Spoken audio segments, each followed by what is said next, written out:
I don't care. It wasn't me. Well, it certainly wasn't your father. Let's get that straight. Except it was. Look who's coming through the door. With dirty hands. Well, not dirty, because he's got those great gloves on, doesn't he? And we are back. I am Joel Sharpton, one half of the Articulate Coven, and you're watching my watch of the original supernatural soap opera, Dark Shadows. We're watching and reacting to these videos. We're up to episode 83. I'm watching these on Prime Video. I think they're in a few different places, mostly in the ad-supported services. I think you can find them. But absolutely, if you are stumbling upon these midstream, can't recommend enough to go back from the beginning, watch along with us, and enjoy these. There's like 1,200 of these things. We'll all be old and gray by the time I get through. But we're doing it. And I want to say a special thank you to our patrons for helping make these possible. ArticulateCoven.com/join. $2 or more a month gets you access to everything we do early and ad-free. We talk about the works of Anne Rice, primarily with our podcast. We talk about the works of Mike Flanagan with our sister podcast, Flan Again. And you can get access to all of it, man. All right. Right now, let's get into this episode. This is Dark Shadows, episode 83. Let's see what's happening at Collinwood. I got it right this time. Despite the surface calm that fills the great house on Widow's Hill, the undercurrents of tension can still be felt. Tensions that continually seem to affect everyone who lives in Collinwood. Okay, first of all, what is this cloak that he's wearing? This is magnificent. Roger Collins, our new headmaster at Hogwarts.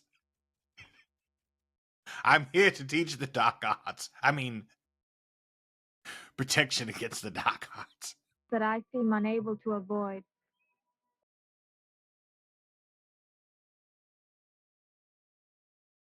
More outside shots, by the way.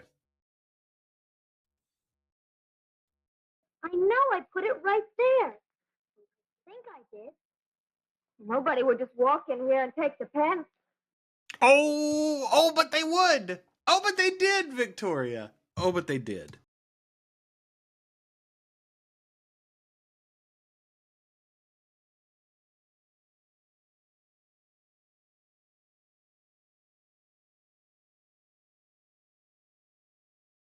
Burying it in the garden. Roger, you dog. All right, that's a pretty good cold open. I want to pull up the actual comment and give this person credit for it, but somebody on YouTube said, this is from Bill Verne on YouTube. Thanks, Bill. You've been watching these for a while. If you took the pin and stuck it in a car, it would probably behave a lot like a bleeder valve. I'm just saying.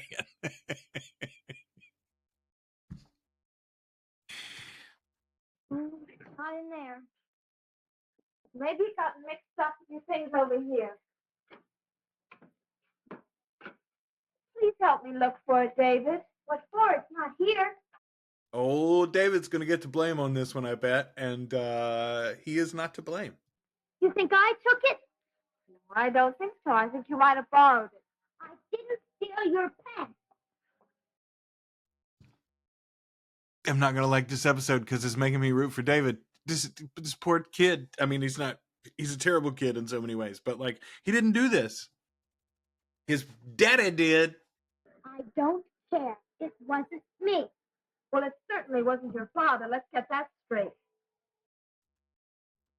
Except it was. Look who's coming through the door. With dirty hands.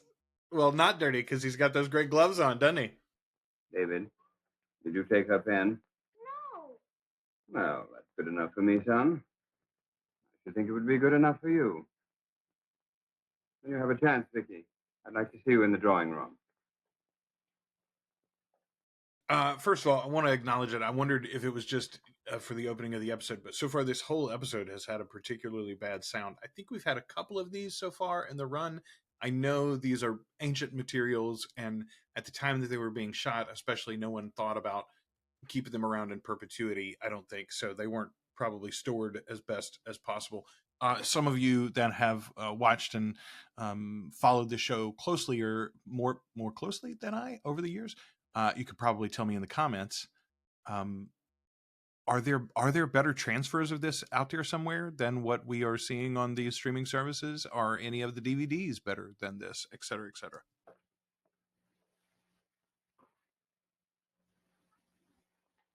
He stuck up for me.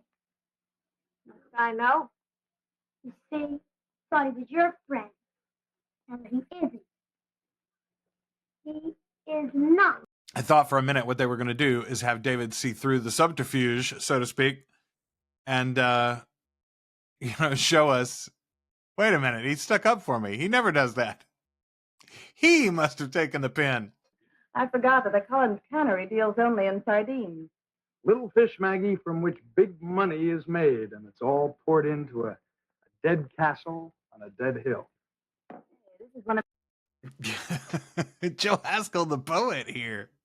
Maggie's inspired him. Boy, I hope there is an ongoing storyline with a love triangle between the two of them and Carolyn. That is going to tickle my fancy just right. Here's our 5 actors. We got 5. We've ended up getting 5 last episode too, but here's our 5: Joe, Maggie, Roger, Vicky, and David. Know what she said to me today, Maggie? She said, "Don't ever speak to me again." She meant it. sure for about 5 or 10 minutes. Maggie has met Carolyn a few times. We've talked about her. She and her mother both are fairly bipolar, but Carolyn, especially at this point in the show, at least, apparently she gets some depths later on. But right now, flighty is the word that comes to mind. But you love her, Joe. How can I love her? I don't even know what she is from one day to the next. Maggie, what do you think I ought to do? Well, there are a couple of things you can do. I bet Maggie's got an idea or two. A, you can beat her over the head and force her to marry you. Or B, you can sit in your room and sulk. Or C, you can find yourself a new girl. Ding, ding, ding. Winner, winner, chicken dinner. David steals my property, and I'm accused of bickering. Are you quite certain David took your pen? It was gone when I came back to the room. No one else could have done it. Well, besides me, of course. Just can't let him go on like this. What are you doing, Roger? Like...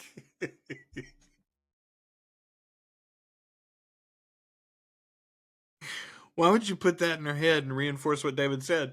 It's the problem of not being able to trust David. Yes, I do understand, and that's why I want you to do this my way. You just see how he reacts if you don't mention the pen or the incident again. Not only to David, but to anyone else. Will you do that for me? Oof. Oof. It's just a little secret between you and I. Oh my gosh. Roger. All right. Good. Vicky! For everybody. Best for you, you conniving so-and-so. And it's filled with little blind alleys and dark corridors and rooms that are closed up and dead people that never speak. Except I think based on how this show breaks around the 200s and Barnabas shows up, I think he's right. I think there is somebody locked in the closed off portion of the house. We shall see, I suppose. Hey, cut it out there, Joe. You're going to make me nervous. Maggie doing her best Mae West. Oh, you got a customer. I got to get going anyway. Hey, Joe. I just had an idea.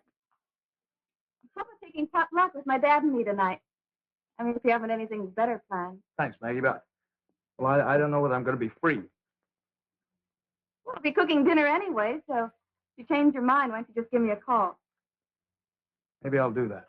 Good. I'm back. Thanks for the use of the hall.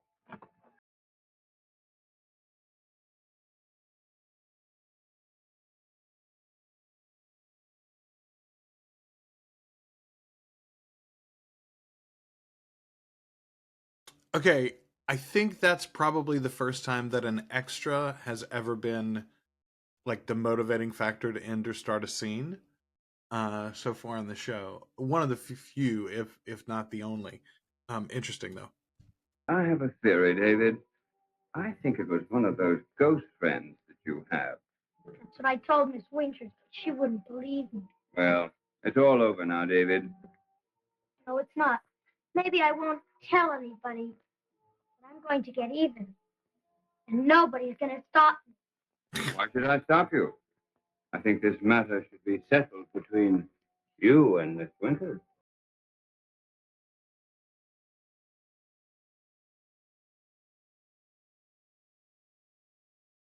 Did you just sick that little demon child on Victoria?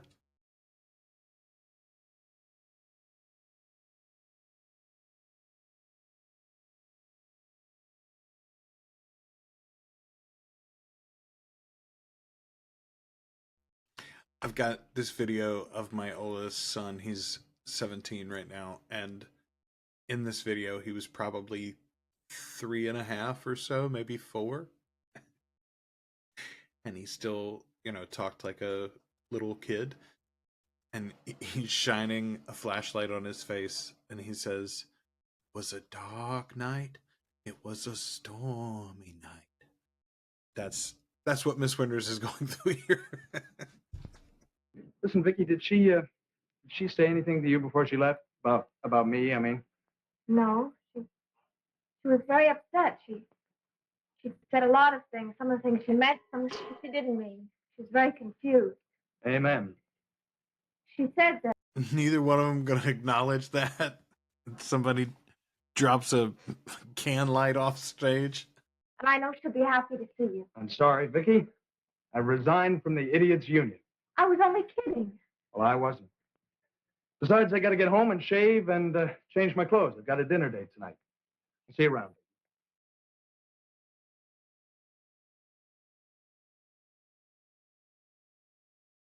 Boom. Score 1 for Maggie Evans. All right, David obviously ran into the closed off part of the house. No, he didn't. I'm going to get even. I'm going to get even.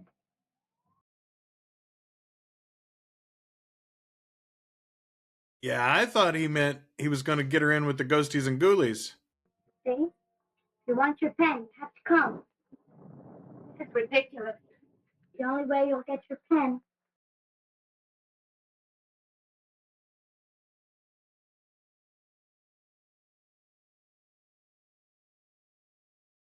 He's going to lock her down there, I guess. That's the plan.